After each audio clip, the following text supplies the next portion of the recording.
This is a conversation with Seth Shostak. He's a senior astronomer at the Search for Extraterrestrial Intelligence Institute, or the SETI Institute. He's the author of the book Confessions of an Alien Hunter, host of the radio program Big Picture Science, and one of the leading advocates for searching for aliens using radio telescopes. In this conversation, we discuss his journey falling in love with astronomy. What is the SETI Institute? What is the SETI project? How do they look for aliens? We explore the origins of life on different planets. We talk about UFOs, and then we dissect some theories about why we haven't seen aliens yet. This is no time. If you like what you see, then do hit subscribe on YouTube, follow on Spotify, rate 5 stars in Apple Podcasts. This project takes a lot of my time, money, and effort. It's like a second job. So if you'd like to see it continue, please consider making a donation on Patreon. You can also buy Super Thanks on YouTube. You can join as a member on YouTube. You can support on Spotify, or you can buy gifts on Instagram Reels. If not through monetary channels, then do consider sharing these episodes, leaving your likes and comments. All forms of engagement, they really go a long way. For other forms of love and support, you can follow this channel on Instagram or Twitter, or follow me personally. And now it is no time.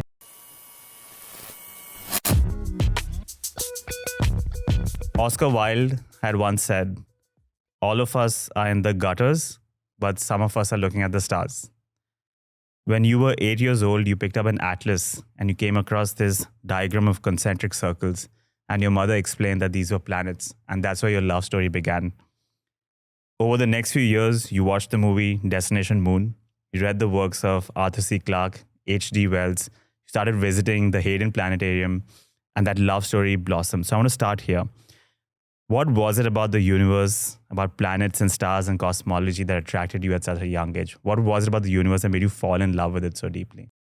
Well, I think that my interest was probably not very much different from the interests of other people. I mean, just about anybody wants to know, is there anything interesting up there? Because you look at up there every night, right? Yeah.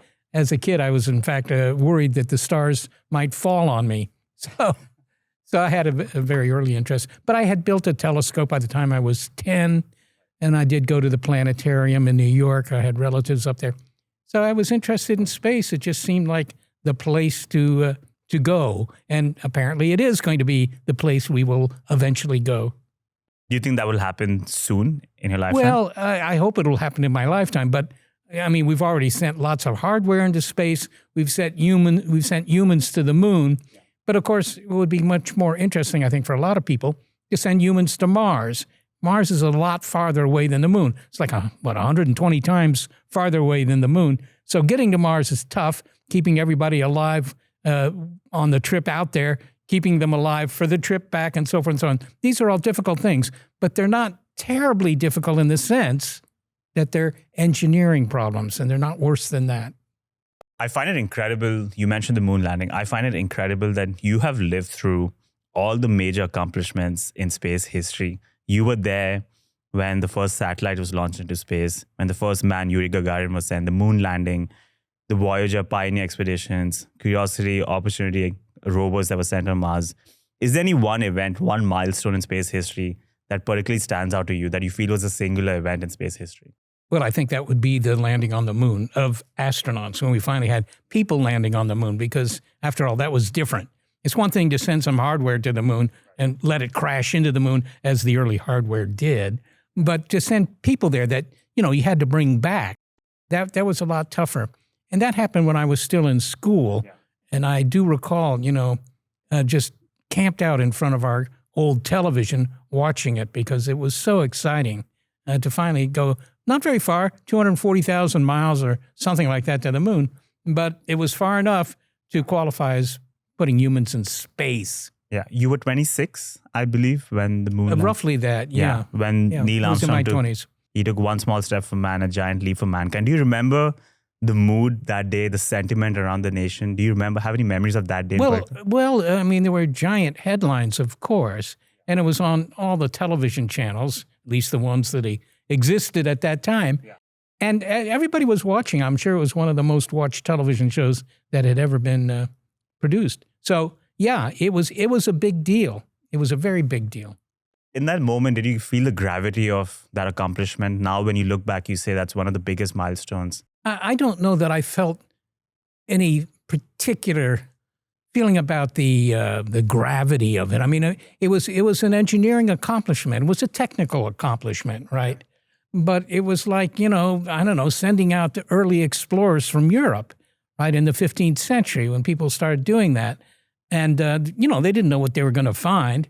When it comes to the moon, we had an idea of what we might find, but nobody knew for sure because nobody had been there. All we had were, photographs that were made from orbiters or telescopes and things like that, all from relatively far away, not from the standpoint of somebody actually standing on the surface of the moon. So you view this more as a technological accomplishment, but did you not get the feeling that this is also like a philosophical accomplishment? Well, I don't know. I mean, people talked about it being, sort of a turning point in human history. And I'm quite sure that, a couple of 100 years from now or 1,000 years from now, when people look back on these times, they'll say, well, the history of Homo sapiens can be, divided, if you will, into times before we went into space and times after we went into space. And that was maybe the dividing line right there, going to the moon.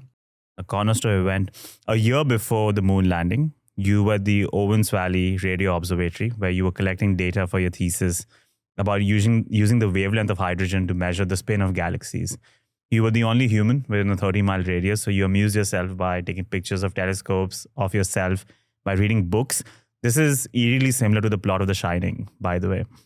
One night at 3 a.m., you were reading this book in one of these crazy spirals. You were reading this book called Intelligent Life in the Universe, written by this Russian cosmologist, Seth Shostak, edited by someone named Carl Sagan. I don't know if that name rings a bell to you. And you had this eureka moment that these same antennas that you are using to measure the spin of galaxies can also be used to search for aliens. This is one of the underlying principles of the SETI project. So let's go there. What is the SETI project? What are you looking for? Yeah, SETI is just an acronym. In fact, it's a generic acronym. It isn't owned by anybody, but we're called the SETI Institute because we do SETI. But SETI is simply the search for extraterrestrial intelligence. That's an old idea. I mean, people in the 19th century were looking for Martians, and they thought they saw their handiwork on the surface of Mars. So SETI is sort of a modern incarnation of looking for cosmic neighbors, right? And the way we do it is we look for signals, mostly radio signals, not exclusively, but mostly radio signals. And we, just point antennas at nearby star systems, hoping to pick up a transmission that's either deliberately sent into space, in our direction because they suspect there's somebody here, or maybe, they're not deliberately broadcasting in our direction. Maybe they're broadcasting in all directions. But if we can pick up the signal, that, well, at least there's something or someone out there smart enough to build that transmitter. So that's a profound discovery. This seed, the thought or the seeds of thought were planted in 1959 or 58 when this paper was published titled Searching for Interstellar Communications, where Giuseppe Cocconi and Philip Morrison said the probability of success is difficult to estimate, but if we never search, the chance of success is zero. Was this a radical thought at that point that we need to look for aliens? Was there a stigma associated with trying to search for extraterrestrials? I don't think it was. I never had the impression that it was something that greatly surprised anybody because, as I mentioned, that had already been tried, right, using very simple telescopes that would fit in your bedroom. I mean, some relatively small telescopes, and people would look at the other planets of the solar system. I mean, in 1900, I think that most of the population of any country, not to mention most of the scientists, assumed that there was a lot of life out there. And many people assumed that there was other life even in our own solar system, right? Mars in particular, but maybe also Venus, some of the moons of Jupiter, whatever. These were all places that could, in principle, host life. And most people believed it was out there to be found. So the big surprise was not searching for life. The big surprise was perhaps that it's been so hard to find. Let's linger on the probability of success. One of your colleagues at SETI, Frank Drake, came up with an equation to conclude that life must be abundant in the universe. So let's talk about that. What is the Drake's equation? Why does that make you optimistic about the probability of success? Why does that make you reason to believe that there is abundance of life in the universe? Yeah. Well, the Drake equation, which was formulated in 1961 by, as you mentioned, Frank Drake, an American astronomer who actually was the president of this organization for many, many years. Frank Drake, was interested in the whole question of life in space, and in particular, intelligent life, the kind of life that might build a transmitter, right? So in 1961, as an agenda for a meeting he was heading, that was what it was for, he devised this very simple equation. And all it does is try to estimate the number of societies that are out there that are broadcasting signals we might pick up. That's the so-called Drake equation. It's, not mathematically very complicated, just a very simple multiplication of a couple of terms. But it had, it was an organizing principle for that meeting. But it has remained, I'm told, the second most famous equation in all of science, the first being E equals mc squared. So apparently it had a lot of durability. I suspect that that probably surprised Frank Drake a little bit. I mean, it was a meeting agenda, and it became the second most popular equation in science. Just some throwaway work, and suddenly it's one of the most famous equations. Yeah, it was throwaway work, but it wasn't intended to be anything terribly durable. What are some of the important terms in the Drake's equation? Why does that lead people to believe that life must be abundant? Yeah, well, the Drake equation tries to estimate the number of broadcasting societies in the same way you might try to estimate the number of students in your old high school, for example. You'd look at, all right, how many students per year are entering that high school, and multiply that by the average number of years that they stay in that school before they graduate or, drop out or whatever happens to them. That's all that the Drake equation is. It simply says, okay, how many societies are likely to be out there, within range of our instruments, and just multiply that by what you think is the average length of time. How many years do they stay there before they self-destruct or somebody takes them out or something else happens to them? So it's the same. It's completely analogous. And then the conclusion is that it's quite likely that there are multiple civilizations out there that might be. Well, there are endless numbers of papers that have been written on the Drake equation trying to estimate this number n, as it's called, the number of transmitting societies. And, some of them say, well, it's probably, Frank Drake himself thought it was probably 10,000. Now, mind you, if you go farther out into the universe, you can undoubtedly find more than that 10,000 number, even if that number's correct. But those are the ones that are close enough that you might have some chance of picking up their signals. So, Frank Drake thought maybe 10,000. Now, I asked him several times, Frank, where'd you get this number, this 10,000 number? And he usually told me that it was something that occurred to him as he was driving into the Institute from his house in Santa Cruz. So, it doesn't hold, it's very hard to know what the real answer is, but that was just his guess. But the thing is that Frank Drake was a very clever guy. And Frank Drake's guests were often better than most people's knowledge, I would put it that way. What was it like working with Frank Drake? What was he like as a person? Frank Drake was one of my heroes. In fact, when people would ask me occasionally, they would ask, who are your heroes? And I would, mention people like Thomas Edison was a hero of mine, and even Nikola Tesla, these sorts of people. But in terms of people who were still alive at that time, it was always Frank Drake. I went on many trips with him, eclipse trips and so forth. We were both lecturers on these trips. So I got to know him fairly well. And I always discussed Frank as the world's last nice guy. He was incredibly nice, but also very clever. Is there any one memory that sticks out to you about him from all these trips that you took together? Well, there are many things, but we would both give lectures during the course of these trips. And Frank would occasionally talk about astronomy, but usually not, actually. He would talk about some of his hobbies. He liked, growing roses, flowers, so forth. And, he had some other hobbies. Oh, jewelry, yeah, cutting gems. That was something that Frank liked to do. And he would talk about these things, and it was always very interesting, of course. And it was almost anything that Frank said was interesting. Wouldn't have imagined such a creative, artistic flair to someone who came up with the Drake's equation. Enrico Fermi went through the same calculation, the Drake equation, and ended up with also a large number for the abundance of life at lunch one day. And then he famously exclaimed, "But where are they?" which is now known as the Fermi Paradox, or the Great Silence. Why do you think we haven't heard from aliens yet if the odds are so heavily stacked in their favor? Yeah, I'm not sure that Enrico Fermi actually did any calculations here, but he did know how vast the visible universe was. And even though at that time we weren't quite sure how many planets were out there. I mean, planets are very hard to find. Stars are relatively easy to find, but planets are dim, like my high school buddies. So it was tough to find planets. But Fermi was, aware of the fact that given the number of stars in our galaxy and the number of galaxies we could see, the number of planets is, certainly in the trillions just in our galaxy, let alone the others. So he recognized that there was undoubtedly a lot of opportunity for life to arise, but not only life, but intelligent life. And consequently, since the universe has been around for a long time, you would expect that at least some of that life was technically sophisticated. So his comment at, I think it was at Los Alamos when he made this comment, he just said, "Where is everybody?" That's all he said, where is everybody? But the implication was, look, if the universe is so chock-a-block with clever, technically capable beings, why don't we see any evidence of that? Still a good question.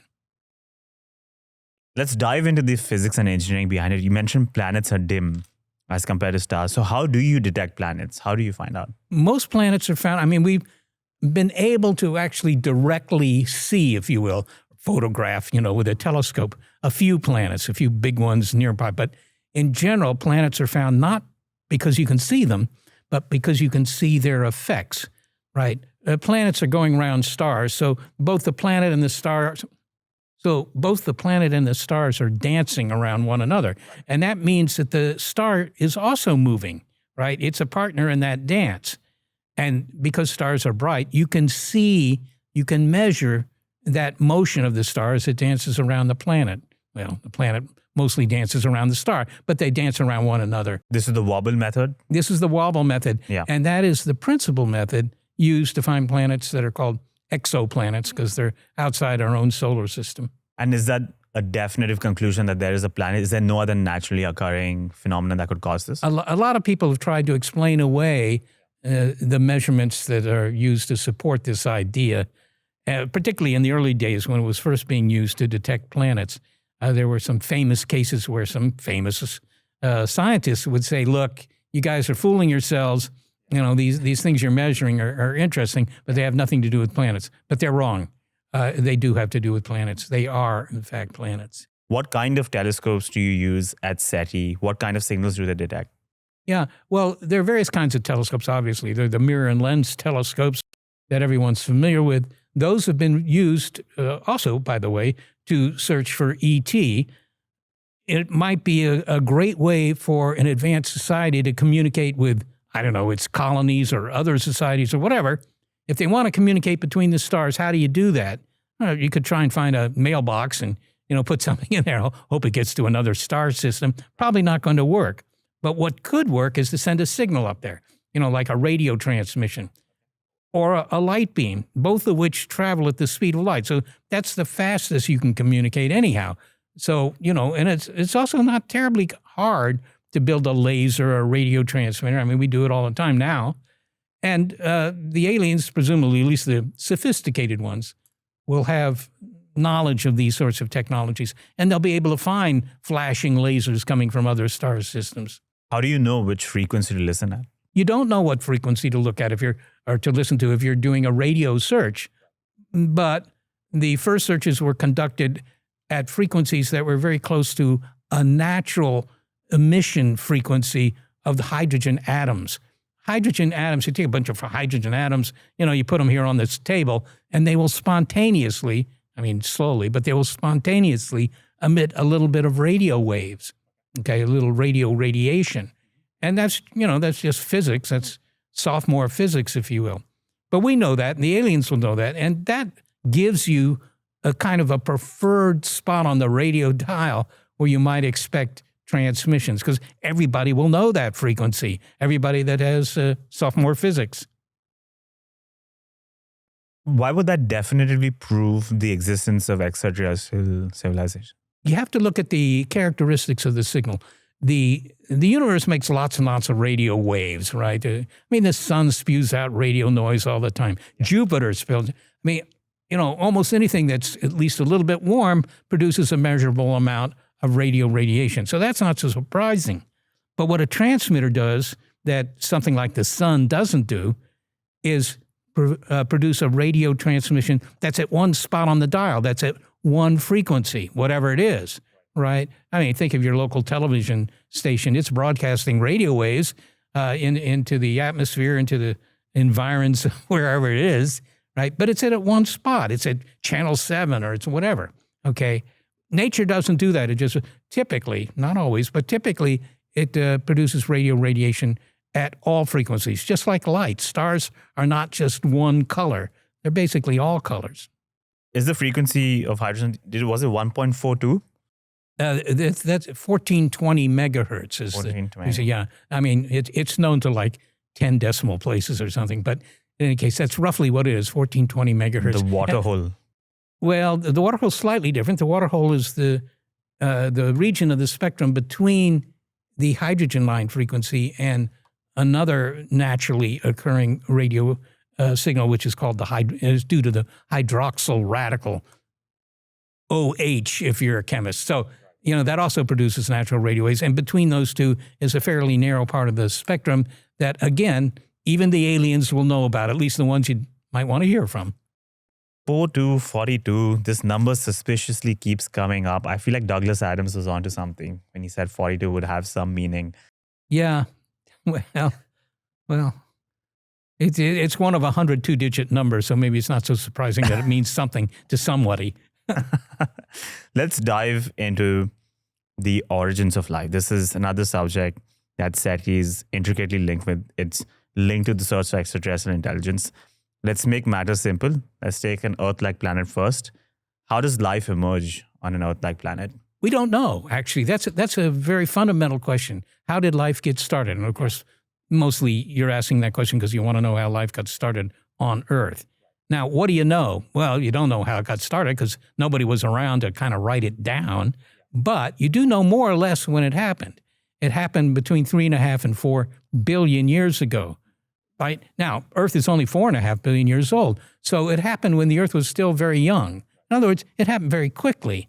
And that tells you something important. That tells you that whatever mechanism it was that started life, it doesn't seem to have been very difficult because it happened so quickly, right? Now, it could be, it happened quickly here, but it's not going to happen quickly anywhere else, that there's something very exceptional about the circumstances here on Earth.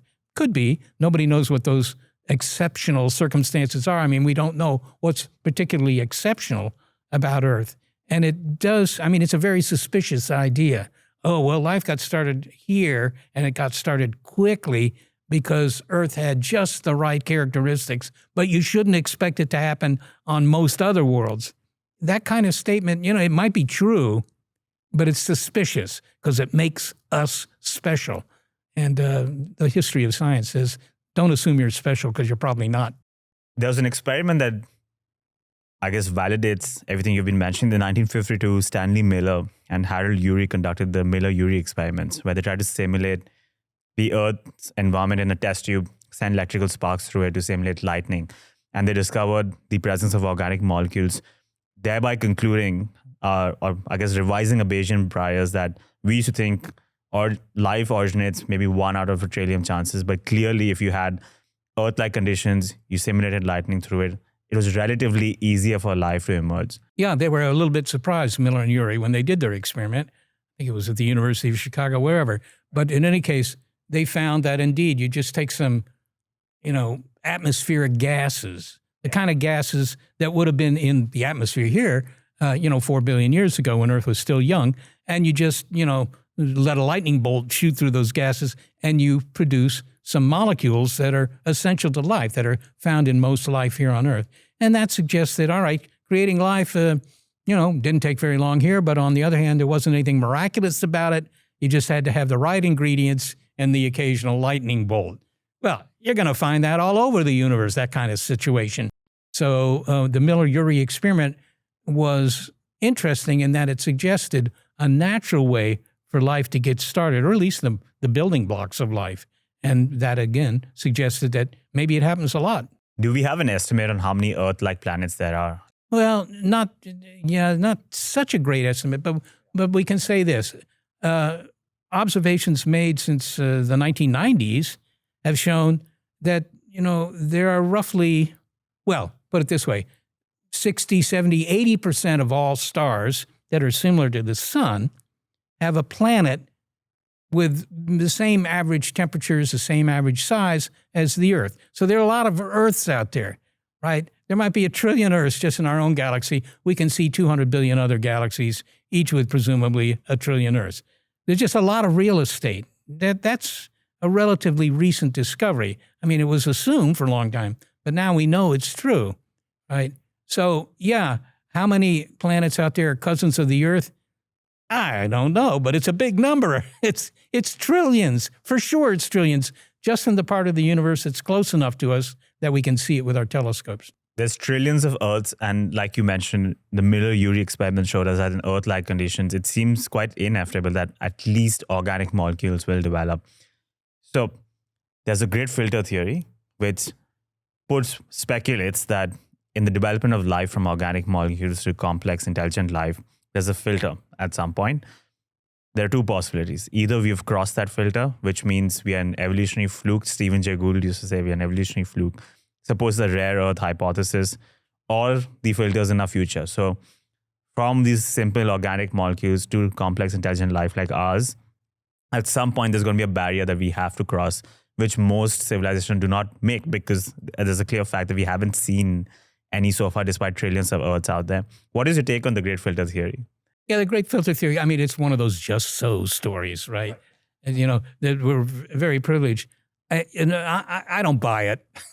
Okay. I don't know, a great filter, and that we're very lucky to be here, because if, the idea of the great filter is that if you had changed something about our history from billions of years ago, maybe change something about the average temperature of the Earth or whatever, that we wouldn't be here. That we're very lucky to be here. And as a consequence, if there are aliens out there, they too are the consequence of very special circumstances. And therefore, you shouldn't expect a whole lot of cosmic company, because it requires too many, unusual conditions to get it started. Now, I mean, that you can't say, that that's impossible as an idea. It is possible that there's something very special here. But, when I was a kid, I kind of doubted whether other kids had toenails, because I'd never seen their toenails, right? But, and I could have maybe warmed to the idea that toenails were very special.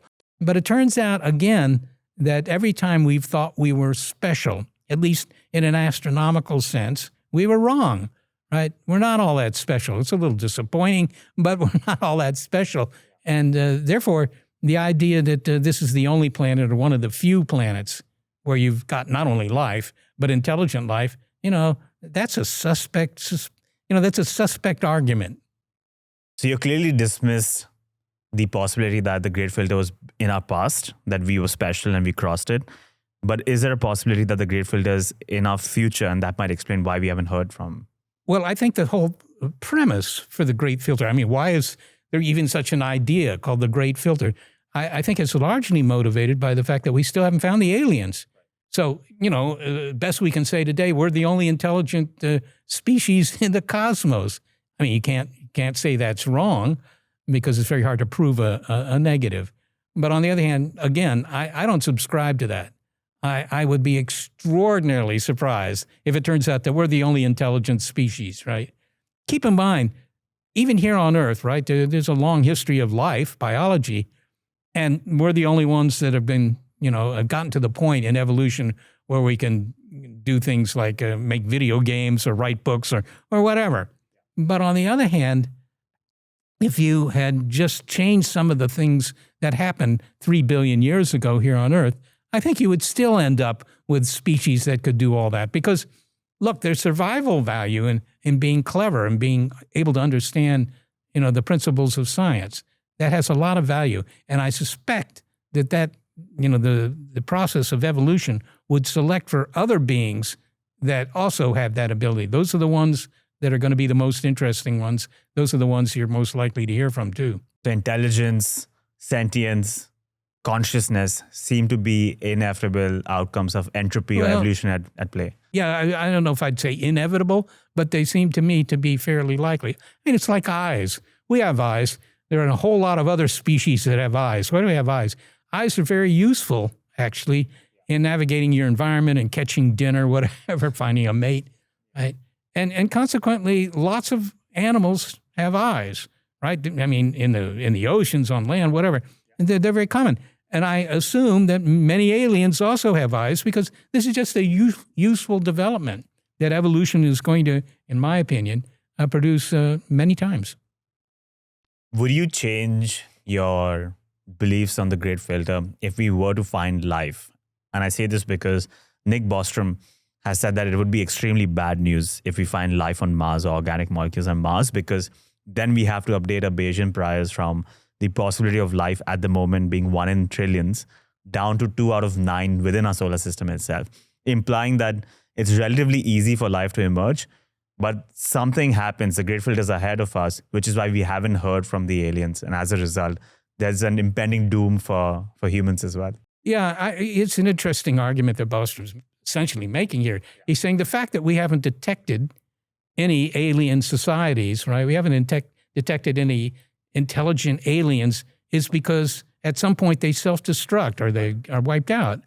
But, I mean, what's the evidence of that? How do you support that point of view, right? Maybe they're out there and they're just, they're not interested in talking to us, right? I mean, I'm not so interested in talking to the insects in my basement, for example, but it doesn't mean that I'm not here, right? So I don't think that you should get too worked up about the fact that we still haven't found the aliens.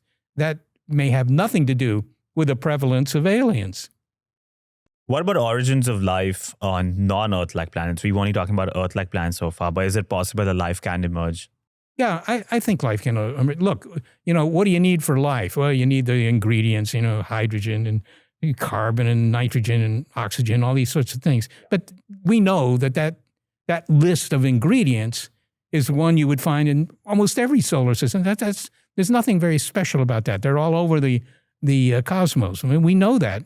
That's perhaps the greatest accomplishment of astronomy in the last 100 years is to prove that the entire universe, at least the part we can see, is all made out of the same stuff. So the ingredients are there. And the only question is, well, given all these ingredients, are you going to get any intelligent life out of that? And we don't know the answer to that, of course. We only have one example. But again, I don't see any particular improbable event in our past. When I say our past, I mean the history of Earth, that would suggest that Earth is really special. There was a book that appeared in the year 2000 called Rare Earth, in which a couple of guys at the University of Washington argued that Earth was special. But if you go through all their arguments, it's not at all clear to me that there's any particularly compelling reason to think that Earth is all that special. Yeah, the rare Earth hypothesis, it consolidates so many lucky coincidences, it feels like, because for life to emerge on Earth, so many things happen that I'm not sure always happen. So you need to have a Jupiter-like planet in the solar system that wiped out the asteroids that were hitting Earth. Yeah, but you don't really need that. I mean, it's handy. It keeps, It helps. Yeah, it helps. I mean, it helps in the same way that, a hand railing on the stairs you have at home to get to the second floor, that helps. But if you didn't have that, you could still get to the second floor. And then there's these other coincidences where the moon is at the right distance. If it was closer, then there would be a different impact on like tides, for example, and whether that would impact the...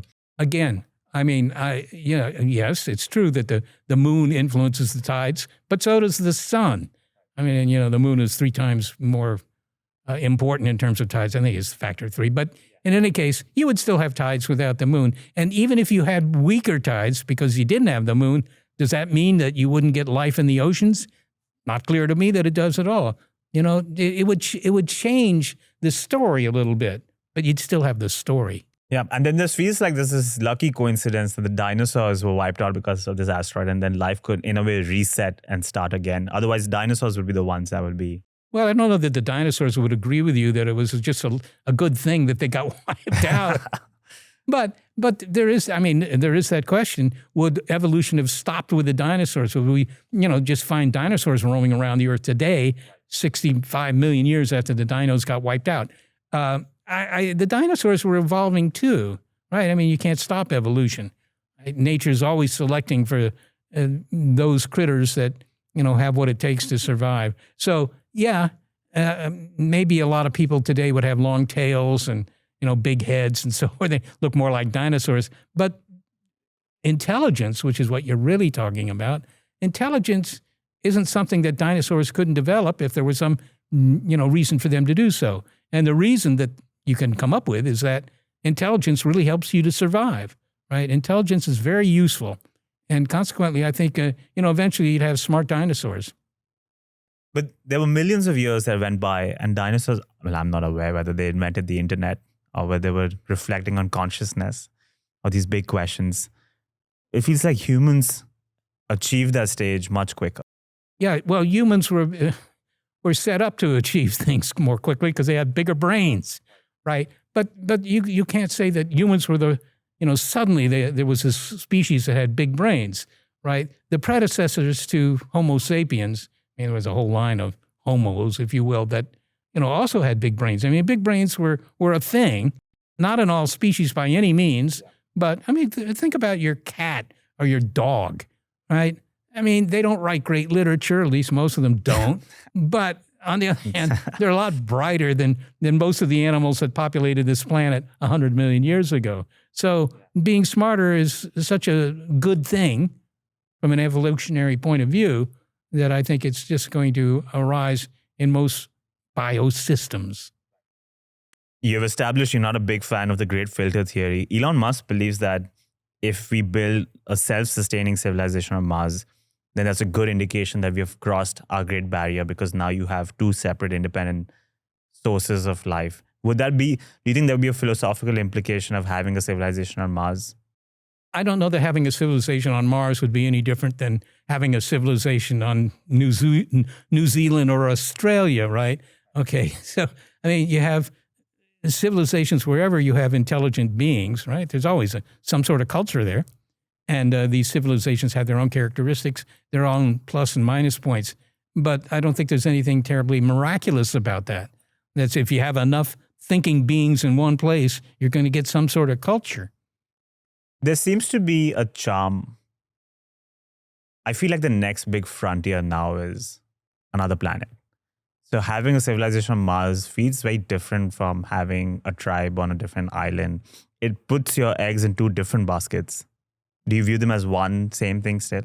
Well, I agree with you that if you had humans building cities on Mars or whatever, some sort of colonization effort, that would probably be good for humankind because we couldn't wipe everybody out, right? Today, if you let all the nukes fly, and there are tens of thousands of nuclear weapons, I mean, if you let them all go, right, it would probably be bad news. You wouldn't get rid of everybody. That's the usual assumption by the public, but that's not true. I mean, estimates suggest, okay, maybe you would get rid of a third of all humanity.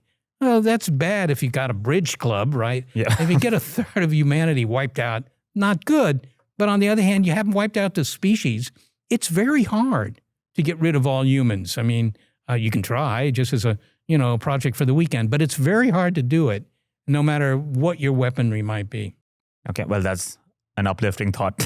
Let's bring it back to the Fermi Paradox. So many people say that it's quite possible extraterrestrial civilizations might not use radio of the form that we can detect. Maybe they're underwater civilizations, bacterial intelligence. Maybe they live on warm little ponds. I'm channeling Charles Darwin here, and the ponds come. Or it could be a coral reef type intelligence. In your book, Confessions of an Alien Hunter, you say, yes, that's possible. But it's also possible that there are civilizations out there that do use radio of the form that we can recognize. And we can start by looking for them first and before we start exploring any other forms of life. Did I summarize that correctly? Yeah, well, yes, and I certainly subscribe to the thought, even if it's something that I may have said. Look, I mean, of course, radio, you can say, oh, that's very specific, that's something that's kind of limited to us, but it's not. It's not really. I mean, the specifics of radio, you're going to have a rock and roll station or you're going to have an all-news station, whatever. The content, of course, is very cultural dependent. But the idea of radio as a communication method, that's not something that's going to be limited to just our species. That's a property of the universe. That's a physics of the universe that permits radio. And in fact, radio is something that exists throughout the cosmos. I mean, you get a big enough antenna out here and point it at the sky, you're going to pick up all sorts of radio emissions. So radio is a property of the universe, just like light is, right? And, there's going to be light all over the place because of that. And there's going to be radio all over the place too. But the kind of radio, of course, that we look for when we're talking about aliens is the kind of radio that's made by a piece of equipment called a transmitter. Searching for aliens is one aspect, but actively alerting them of our presence is another. On 4th of February 2008, the Beatles song Across the Universe was beamed across the universe poetically to alert other civilizations of our presence. And many people feel this is a bad idea, that you shouldn't be alerting superior civilizations that we are out there. What can you tell these people to allay their fears? Yeah, well, I don't know that I'll ever allay their fears because people, if you, the way it's usually put is it's probably not a good idea to shout in the jungle and let everybody know in the jungle that you're around. But I mean, if you're talking about broadcasting deliberate messages into space, that's the kind of thing that seems to raise the hackles of a lot of people. They say, don't do this. Don't betray our existence here. You don't know what's out there. Maybe the aliens will come down and just flatten the planet. Well, I don't know what the aliens find interesting to do. That would be an expensive project for them, but maybe money is no object. I don't know. But the thing is that even if you feel that we shouldn't be deliberately broadcasting to the aliens, something we almost never do, by the way, we're inadvertently broadcasting to the aliens, right? Our television signals just, they sail right across the horizon. They go out into space. Even more visible are our radar signals, right? We have radars that are very powerful transmitters, narrowband transmitters, which makes them stand out to anybody who has receiving equipment. And they just, they go out into space too. So we're already telling the aliens that we're here. And if you don't like that idea, if you think it's dangerous, I mean, you can, try and petition the government to shut down all the all the radars at the local airports. But the next time you're in a plane landing at night in a rainstorm, you're probably happy that there are radars. I'm very happy that there are radars and there's television and radio, and the internet's definitely improved my life. Can we linger on the psychological motivations of an extraterrestrial civilization? Do you think it is non-trivial to assume that they might have malicious intent? And I say that because even on Earth, humans have been ruthless with the way they've destroyed nature, wildlife. They don't think twice before uprooting a termite's nest to build a structure in place. We further objectives, don't think about life in our way. Even among humans, the more advanced societies, they were pretty aggressive, to use it mildly, with more primitive tribes. You have this history of colonization, and there's a trail of blood that follows advanced colonies that approach indigenous tribes and wipe them out completely to further their own aims. Do you think it's quite possible that a more superior civilization might also have similar motivations? Well, I mean, obviously, I don't know too much about the you don't? The moral bent of the aliens. No? I really don't.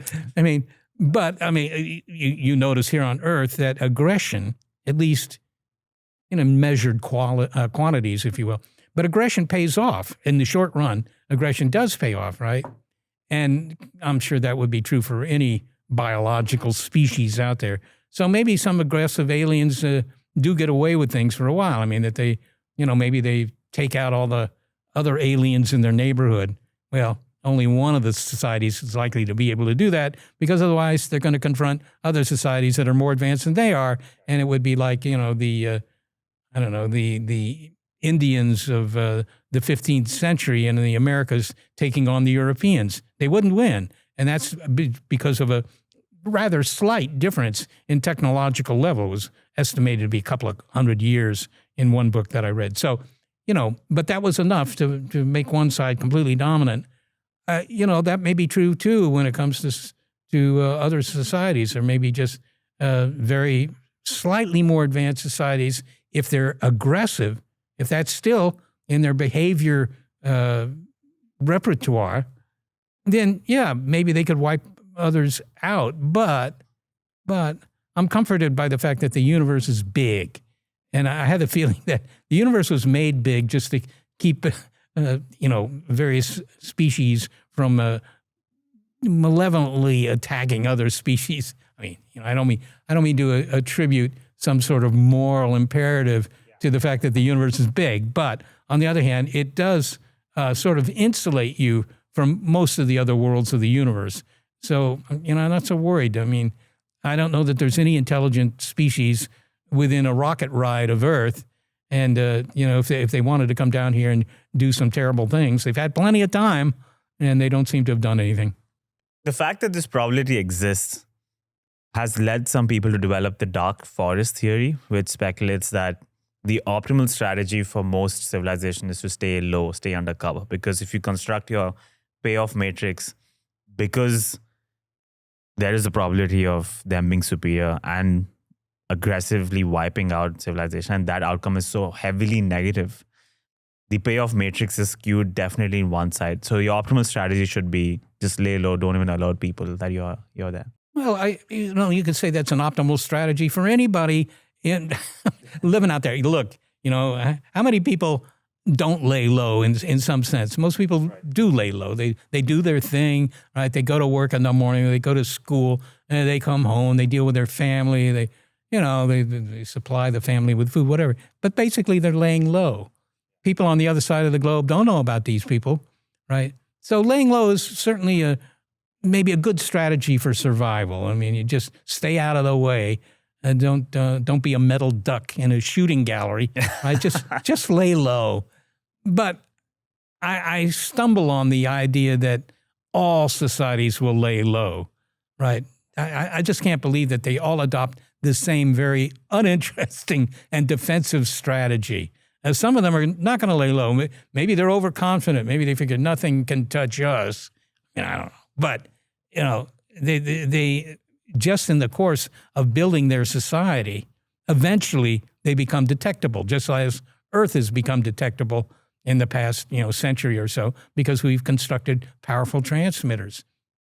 So we just need that society that has the same level of hubris as us and hasn't advanced to a stage where they feel like the strategy is to lay low. What do you think of the simulation hypothesis, which works on Drake's equation and says if there is abundance of life, then it's non-trivial to assume that some civilizations have become far more intelligent. They have a 1,000,000-year head start, for example. And then it's not trivial to assume that they might already be here, that the reality we perceive is nothing but a simulation. Yeah, I definitely like the idea that the aliens are already here. That gives a certain cachet to my job, if you will. But I don't see any evidence that they're here. I mean, people talk about it, and surveys show that, like 60, 70, even 80% of the American population, at least, believes that indeed the aliens are here and occasionally crashing their spacecraft into places like Roswell, New Mexico, whatever. And not only that, but a similar percentage thinks that not only are they here, but the government knows they're here. When they say the government, of course, they always mean the American government. Now, I haven't always lived in America. I lived in Europe for quite a while. And the government there, well, let me put it this way. The populace there didn't have this penchant that the Americans do for being very suspicious of their own government, right? So, nobody there thought that, I lived in Holland. I don't think there were too many Dutchmen that thought, the Dutch government is keeping secret that the aliens have actually come to Rotterdam or something. They just didn't have that mindset. Americans like the idea of conspiracy. They like the idea that the government is working against them. In some sense, that's maybe not such a bad idea, but on the other hand, I don't see any evidence for it when it comes to aliens. UFO conspiracy theories and abductions aside, but as a thought experiment, I feel like the simulation hypothesis does hold that if there is a possibility that there are superior civilizations out there, then it's quite possible that they have such a head start that they might be here already and simulating a certain reality like we simulate for, let's say, animals in a zoo, for example, but I'm talking 5 more levels of intelligence higher. Well, you can't rule that out. It's true that the universe has been around 3 times as long as the Earth has, 3 times as long as our own solar system. So there's been plenty of time for aliens on some other world to get far beyond our level in terms of technology, and who knows what else. Maybe they make better movies, or who knows. But, they might be very much more advanced. And you could say, okay, that gives them the capability to come here, but we don't see any evidence of them being here. So either they're very cryptic, they're just hiding from us, or they didn't come here for some reason, or maybe they just don't exist. I think those are very big conclusions based on very little evidence. I'm not suggesting that the aliens are here. I don't believe the people who think that, or I don't subscribe to the idea held by many people that the aliens are here and the government's keeping it quiet. To begin with, I don't know how the government could keep it quiet. Besides, the aliens probably wouldn't only land in America anyhow. Maybe they'd like Italian food and they'd land in Italy. I mean, and then now you require that the Italians also keep it quiet, and also the Bolivians and the Botswanans and, the Brazilians and the Belgians, that they're all keeping it quiet, which, kind of flies in the face of our experience here on Earth. So, yeah. We'll come back to the UFOs. Before that, Arthur C. Clarke had once said, 2 possibilities exist. Either we are alone in the universe or we are not. What do you think is the scarier scenario? The fact that we are alone in the universe, or the fact that we are not? I think it would be much scarier to have some reason to think that we're alone in the universe, right? Because that means that, A, some sort of miracle happened here, right? But not only that, but there's no chance of learning anything by getting in touch with anybody else. Would that change the way we view life or the sanctity of life if it's just us, if it's a miracle? People have said that. They said, if we knew that we were the only intelligent species, for example, the only intelligent species in the cosmos, then, we would forsake war, and we would all get along and that kind of thing. Personally, I don't believe that. I don't think everybody would start singing Kumbaya, and, they would just love their neighbors. It doesn't seem like human nature to me, but yeah, I don't know. It certainly would change society for us to either learn that there's nobody out there, which is very hard to learn, or to learn that there is somebody out there, which is far more likely to occur. And if you find out that, okay, what do you do? I mean, you're reading the papers and they say, signals coming from a planet 30 light years away indicate intelligent life there.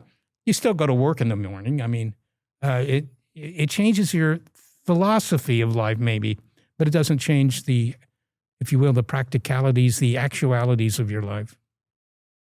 I would love to expand on this change in philosophy of life. One of your colleagues at SETI, Natalie Cabral, had said in a previous interview that I'm more interested in the nature of life than the origin of life. You often say that when we look at stars, we're looking at our past, we're looking at stars as they were years ago. But meeting an extraterrestrial civilization is a glimpse into our future, because you can try to see what quantum leaps are possible in technological advancement, for example. You just touched upon this, how does our life change, our relationships, communication, the way we construct this world around us? What would be the philosophical implication of day 2 of contact? Let's say tomorrow you find the presence of aliens. Would that change anything on day 3? I think there would be a lot of interesting editorials in the newspapers, right? But I'm not sure that it would change terribly much. I mean, this question is like asking the residents of, Spain in 1491, right? Next year, this guy, Chris Columbus, he's going to take a couple of ships and he's going to sail west across the Atlantic. There's the possibility that he might find unknown lands, unknown continents, it turns out, and maybe unknown societies out there. How is that going to change my lifestyle here in Europe? And the answer is you could say whatever you want, but you probably get it wrong, right? It's very hard to foresee what the consequences, the societal consequences of finding intelligent societies elsewhere in the universe might be. And they might not occur right away. It would just be a big headline for a while. But if you could actually learn anything, if you could actually decode some signals, or if they're close enough, broadcast inquiries, hey, we're the Earthlings and, what are you doing today? That kind of thing, and get a response, then maybe you could learn things. It would be like exposing the North American Indians to, Italian culture, for example. That would change their lives. On a personal level, how do you think, effectively, you've devoted your entire life to the search for extraterrestrial intelligence, and you have come close. In the 90s, there was a day where you felt like you have found a definitive source. For at least a day, it felt like it was of extraterrestrial origin. At that point, the only concern was what's going to happen to my meetings over the next week? How's my schedule going to change? But now you've had more time to reflect on this. Let's say tomorrow we find a signal that confirms the presence of extraterrestrial civilization. How would that change your life personally? Do you think there would be an implication? I think it would change my life because, of course, I talk fairly frequently to the public, and you'd have a different story to tell. It would also be the case that one of the big problems with doing the kind of work that's done at this institute is always money, right? Who's going to pay you money to go, look for intelligence elsewhere?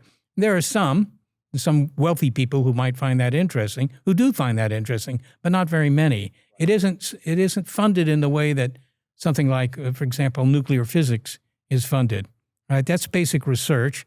This is more applied research to look for aliens. But, nuclear physics gets a fairly large amount of funding from the government. And the reason is because we have a whole history that has proven that knowing more about how the atom works and stuff like that has real practical consequences.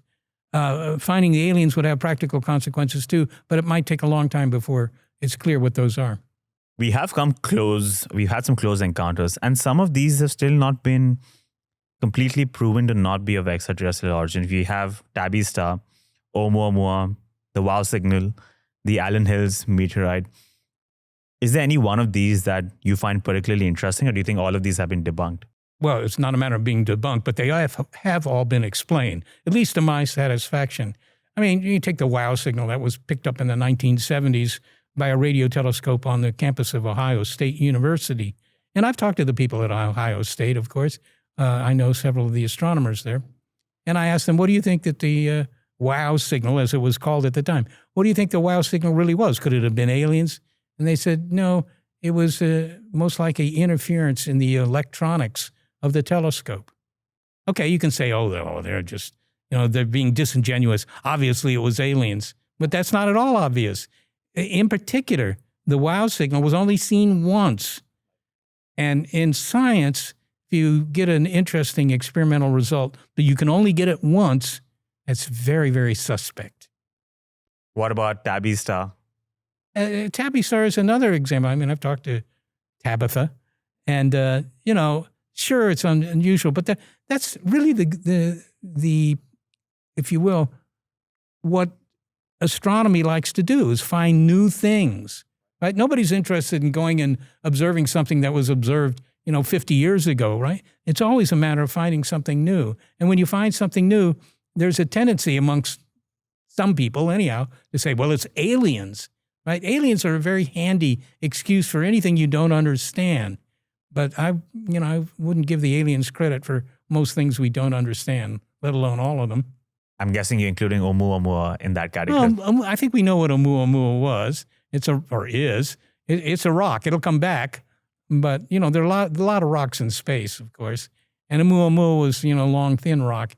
But we here at the Institute, we actually did an experiment where we trained our radio telescopes in the direction of Oumuamua for an hour or two. I remember doing that.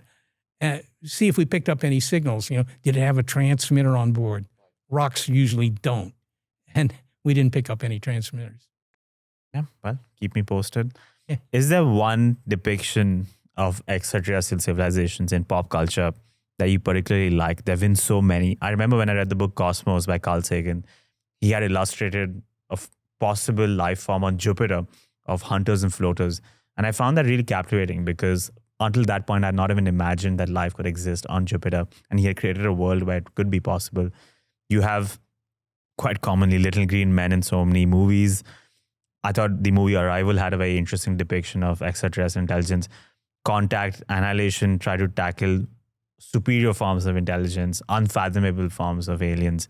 Is there any one depiction that you feel is a good interpretation? Well, I liked all of them. I mean, as a kid, when I was somewhere 9 or 10 years old, I would go almost every week to the movies. My parents would have to drive me down to Alexandria, where the nearest theater was in those days. And the films that I really wanted to see were all the sci-fi films. And this was an era in which Hollywood was making a lot of sci-fi films. And of course, you need bad guys in any film.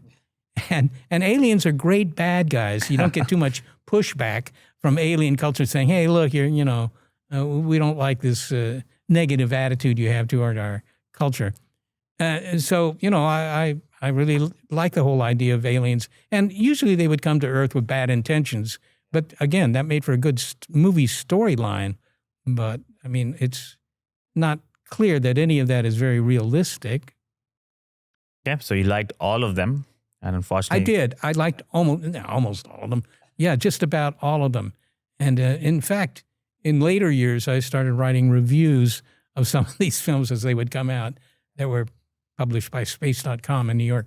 And, what I would usually do was sort of take apart the science. That's a very easy thing to do because the guys who write scripts for movies are not scientists. And consequently, the science that they have is stuff they make up that's useful for the storyline. So it's easy to take it apart. You allowed some leeway with artistic interpretations. You had a short film, I think, Teenage Mutant Blob from Outer Space or something. Oh, I made lots of films when I was younger. We were making films. I mean, we made, I don't know how many, but yes, the one with the more intriguing title was the Teenage Monster Blob from Outer Space, which I was.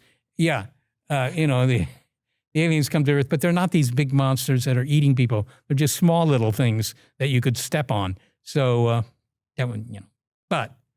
I think it's an interesting interpretation. You brought up UFOs. I definitely have to get your thoughts on this. It's interesting because I think the fervor with UFOs hurt SETI in the past because it got conflated with the purpose of SETI, and as a result, the government removed funding for SETI. It was privately funded for so many years. Now with this increased interest in UFOs and UAPs, it feels like the government needs subject matter experts, and you guys happen to be happily positioned. So it feels like UFOs, which hurt SETI in the past, now might be benefiting you. This increased interest might help SETI in the future. Would you agree? Well, I don't actually agree that the whole UFO phenomenon hurt SETI. I mean, there were people who said that. There were people that I worked with who said that, but I was not one of them. I thought that it was actually a good thing because it stimulated the public's interest in the idea that there might be intelligent life out there. And sure, it wasn't terribly realistic, but you don't expect, I mean, cowboy films aren't terribly realistic either, but they stimulate a certain amount of interest in the Old West. So maybe they're a good thing. I mean, if you're into cowboy culture, right? Or maybe the beef industry, I don't know. But the fact that there were all these cheesy movies being made, I just thought that was a good thing. I still enjoy going to sci-fi films because what you see there, which you don't see almost anywhere else, are depictions by people who think they have a good idea about what the future might look like or what a society on another world might look like. And, it's mostly imaginative and not necessarily based in very much science. But on the other hand, it's almost always very creative, and I like that. Yeah, I like it as well, but I feel like the merging of the conspiracy theories and these artistic interpretations of some amount of pseudoscience hurt SETI in the sense that the government removed funding from SETI in the past. It did, but I don't think it had much to do with any of that. Okay. The reason it was defunded, it was mostly the work of a senator from Nevada, Richard Bryan. He did it, and he did it for political reasons. It had nothing to do with the science, right? He was looking for an issue that he could use to get reelected. And he had tried another issue. I think it had to do with, fur coats and stuff like that. But that didn't do much good. But railing against this government program, because it was a NASA program then, that was spending taxpayers' dollars to look for ET. Well, he found that was easy to parody. That was easy to criticize, and he did do that. And rather quickly after he started doing that, in fact, the NASA SETI program was killed. I recall that quite well, actually. I had worked out how much it was costing taxpayers to have this program, and it was about 3 cents per year per taxpayer. It wasn't terribly expensive. But I remember driving home that day after we learned that the SETI program had been killed, and my neighbor was washing his car in the driveway next to mine. And he said, hey, when he saw me come home, he said, well, Seth, sorry you lost your job. said, but, I'm saving 3 cents this year. That was his reaction. There is a silver lining. Is there any UFO UAP report that you feel is particularly interesting? There have been a lot that's been in the news lately. Commander David Fravor had the Tic Tac. There's been Bob Lazar, the Roswell incident. Is there any one UFO report that you feel is particularly legitimate? No, I don't know of any that I find terribly credible. Keep in mind, there are like somewhere between 8,000 and 10,000 UFO reports every year. Now, that isn't the number of people who think they've seen a UFO or have seen a UFO, think they've seen an alien craft. That number is undoubtedly very much larger, but they don't report it, right? This is the number of people who actually took the time to look up an organization that logs these reports. And, it's still close to 10,000 a year. Honestly, I think you should be very chary, very suspicious of the idea that indeed, some of these reports are authentic, that the aliens really are visiting and it's all being covered up. To begin with, it isn't clear to me why they'd be covered up. I think I've said that. But not only that, it's a little bit self-centered, put it that way, to think that the aliens would only visit, the American Southwest, right? They never seem to visit other countries, or at least you don't hear much about that. And I've lived in other countries, and, this whole phenomenon wasn't nearly as marked as it is here in the United States. Americans love the idea of the government keeping secrets from them. That doesn't mean that the government is keeping secrets about aliens from them. You couldn't keep it secret. Honestly, you couldn't. I mean, you'd want every scientist in the world, or not every scientist in the world, but a lot of them, to be looking at that phenomenon. They would want to, learn everything they could about possible alien visitors. But they're not doing that. They're not beavering away on that problem. And the reason they're not is not because it wouldn't be interesting. It's only because they don't see very good evidence that it's true. I completely resonate with having some skepticism for all the frequent UFO abduction reports. But one thing I find very surprising is that the Pentagon released footage of UAPs, and their conclusion was, we have no idea what this is. And there seems to be no urgency in solving the matter. If the aerospace has been compromised, either you solve this issue in a day or you find out what's happening, but it just feels like the Pentagon released the footage and said, okay, this is it. We don't know what to do. Yeah, well, I understand the Pentagon's interest. Actually, I grew up 2 miles from the Pentagon, and a lot of my neighbors actually worked at the Pentagon. I would occasionally go there with my father, actually, to use the gymnasium they had. But the fact that there isn't any urgency by, the federal government, or for that matter, the science community, to try and understand better UFOs or UAPs, whatever the trendy term is these days, I think that just is an indication of how seriously they take that phenomenon, right? Because I think a scientist said to me, a buddy of mine actually, he said, look, Shostak, if I thought there was a 1% chance that any of that were true, I'd spend all my time working on it. I don't think he's exceptional in the sense of, suggesting something that he would do that nobody else would do. You'd have tens of thousands of scientists working away on this problem if they thought there was good reason to believe that the aliens actually had sent spacecraft to Earth. But they haven't even explained it away. Well, they do explain it away. I mean, it's like saying, look, there are all these unsolved murders, and consequently, aliens must be killing people here on Earth. Well, that's one possibility, but I think that you have unsolved murders simply because you haven't solved the murders, right? And we haven't explained away all the sightings. A lot of them are witness testimony cases, right? Somebody sees something in the sky, they don't understand it, it becomes a sighting, and then people will say, well, see, the aliens are really here and you just won't believe it. No, I mean, what it means is that, they saw something in the sky.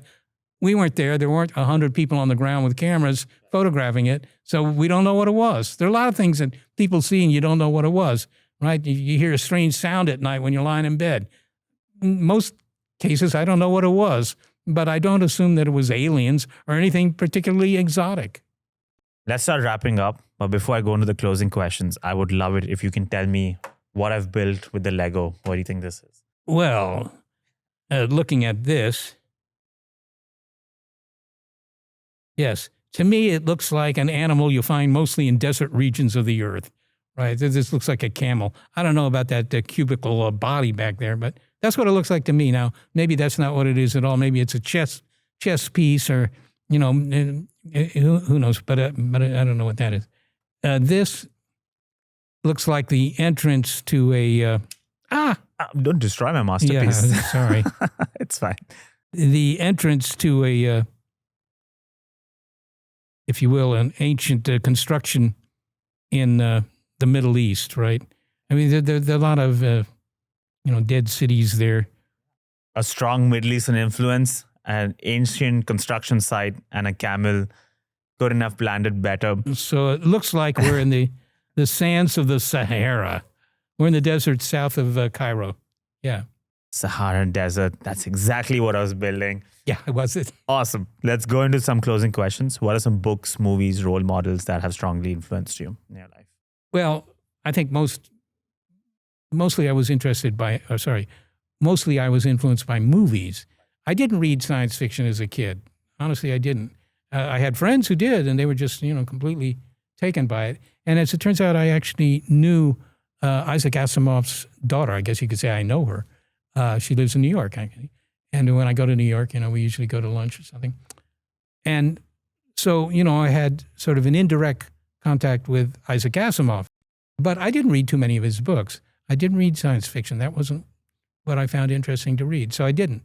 I was mostly reading, technical stuff, nonfiction, which is too bad, actually. I regret that now. And I read a lot more fiction now than I did when I was very young.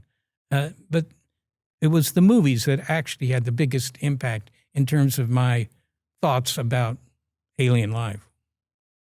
You have said in a previous interview that given the unusual nature of this work, I'm frequently asked if such an uncertain underwork can make for a satisfying career. The answer can be as lengthy as a polite regard for the Inquisitor's time permits. But when I realized this from the beginning, it's a privilege to work on a problem of such consequence. When you look back on your rich and illustrious career, how do you want to be remembered? What kind of a legacy do you want to leave behind? Well, realistic enough to know the limitations of my research work. I think the most important research I did was not SETI, because we haven't found anything in SETI yet. But I did study galaxies for quite a while in grad school. My thesis was on galaxies.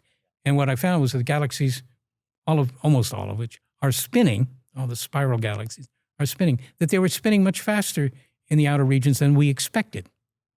And there could only be, as far as we knew, there was only one reasonable explanation for this unexpectedly rapid spin, and that was that there was more matter, more mass in those galaxies than you would reckon by just adding up the masses of all the stars in the galaxies, right? And so that was one of the first indications, and it was a very compelling indication of what's now called missing mass or dark matter. And, in terms of science accomplishments, maybe that was the most important thing I did. I think it's definitely a very important thing. And I think your role as a space communicator, the work you're doing at SETI, I think also that'll be remembered favorably. After the space race of the 60s, it felt like space exploration went to a hibernation of sorts. We haven't gone back to the moon for over 50 years.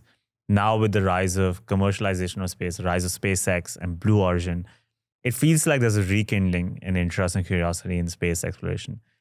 You have been there in this entire life cycle. You've seen the bullish trends, the bearish trends. Do you get the feeling that this winter in space exploration is ending? We are entering another, hopefully an upward curve towards maybe a second space race of sorts? I don't know whether it'll be a space race, although history suggests that if you have a big program to explore space, it's going to be somebody else who doesn't want you to have all the goodies, somebody else who wants credit for doing that too. So it inevitably would become a race. But are we entering a second space race? I don't know. I don't think so right now. But if some country, whether it's the United States or some other country, there are several countries that could do this, decides that they're going to put people on Mars, for example, or they're going to, colonize some orbiting platform somewhere. They're going to put, a whole city in orbit around the Earth or around the moon or around Mars. If anybody started to do that, of course there would be a big hullabaloo here on Earth in the United States to keep up with whatever effort that was, because it would be perceived as a threat to, our, if you will, lead in the world in technical things. So you would want to do that. And I can well imagine that will occur at some point. It's not going to happen next year. But I think that as soon as somebody announces that they're sending humans to Mars, it's going to be the same as in 1957 when Sputnik hit the headlines. I remember that day, actually. And I remember asking my father, what did that mean? And, he was a little somber about it. He thought that, it was going to result in a lot of teeth gnashing and so forth down at the Pentagon, which, as I mentioned, was not too far from where I lived at the time. So, yeah, I think that's going to happen. I don't know when it's going to happen, but probably within 10 years, you're going to see people agitating to put humans on Mars. And when that happens, it's going to be another space race, which, after all, is not such a bad thing. I feel Russia was beating US in everything. It was sending the first satellite, then it sent the first dog, Luka, it sent Yuri Gagarin until the moon landing, at which point the space race, I guess, ended. But it doesn't even have to be a matter of national threat. I feel with companies now, you have SpaceX and Blue Origin, they could engage in a sort of space race. Yes, but somebody has to fund those companies to do it. Right. They're not going to fund it on the backs of their shareholders, I don't think. And so it will be a national effort. I think space is still an activity that is done on a national level as opposed to private firms doing it. Yes, private firms are getting into it. They're building, the hardware, but the people who build rockets are not going to put up the tens of millions, well, hundreds of millions of dollars it would take to put a human on Mars, for example. That's still a government effort. Eventually, that may change. It may be that we do expand into the final frontier and either colonize or visit all these places. That's undoubtedly going to happen at some point.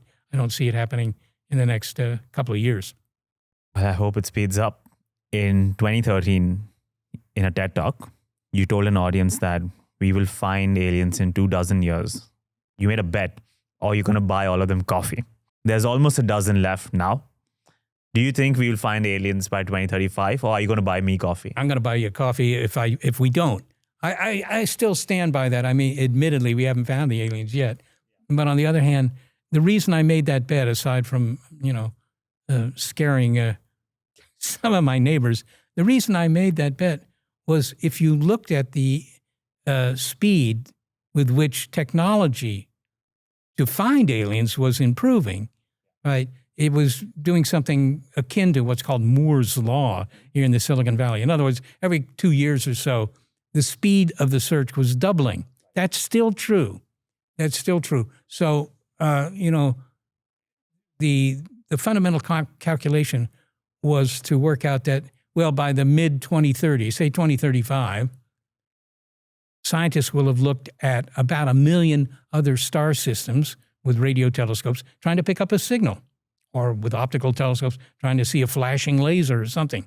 In other words, we will have checked out 1 million nearby star systems looking for signs of aliens. Now, maybe we don't know the best way to find aliens. Maybe there are plenty of aliens that we don't find.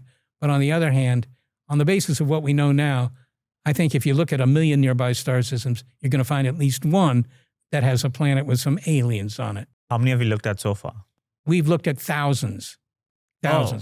Like maybe 5,000. I don't even think it's that many. So it's not so many. I mean, if you buy only 1,000 or 5,000 lottery tickets, you might win something, but you're not going to win the biggest lottery prize. So I think you have to look at more. As I said, I think you have to look at 1 million. But that's my guess, and it might be wrong. Maybe tomorrow night we'll find the aliens. But my bet is that it'll take longer. So there's going to be an exponential increase in the amount of star systems we're going to be detecting. It does increase exponentially. It does. Well, I'm very interested. I'm looking forward to it. Send me an email the day you find it. Carl Sagan had once said, "We are a way for the cosmos to know itself." So this naturally leads into the easiest final question. What is the meaning of life? Yeah, if I knew the meaning of life, I probably, maybe my life would have a different tenor, if you will. Yeah, I don't know what the meaning of life is. My usual thought is that it doesn't have too much meaning. It's just a product of the physics of the universe. And it's like saying, what's the meaning of life for that tree outside the window, right? And the tree doesn't have self-awareness. It just keeps growing. It just does its thing. And it turns out if it does its thing, you get more trees. And maybe that's the real meaning, that we're still around. The meaning of life is that life is still around. Right. So that is the meaning of life from, I guess, a cosmological perspective. But on a personal level, did you have a personal meaning or purpose? And no, I don't know that I do. I always enjoy doing things that are interesting to me.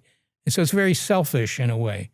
But, the usual platitudes that are offered to answer your question are things like, well, being kind to one another, or, supporting your kids or your relatives or whatever. All those are good things, but those are all reflections of what it means to be a thinking critter, which we are. And so I hesitate to say that's the meaning of life, because now it sounds like being good to your kids is the meaning of life. I don't know, that seems like a stretch to me. Yeah, don't be nice to your kids. Seth, if you want people to connect with you, find out more about the work at SETI, or read one of your books, what is the best way to find you? It's very easy to find me, actually. Just go to the web and type in my name. My name is so unusual. I'm sure there's nobody else on the planet who has the same name I do. So just look at that, and my email address is there, and you just send me an email, call me up, walk into my office, whatever. Seth, you're one of a kind. Thank you so much for such a fantastic conversation. It was truly a privilege for me. It was a privilege for me, too.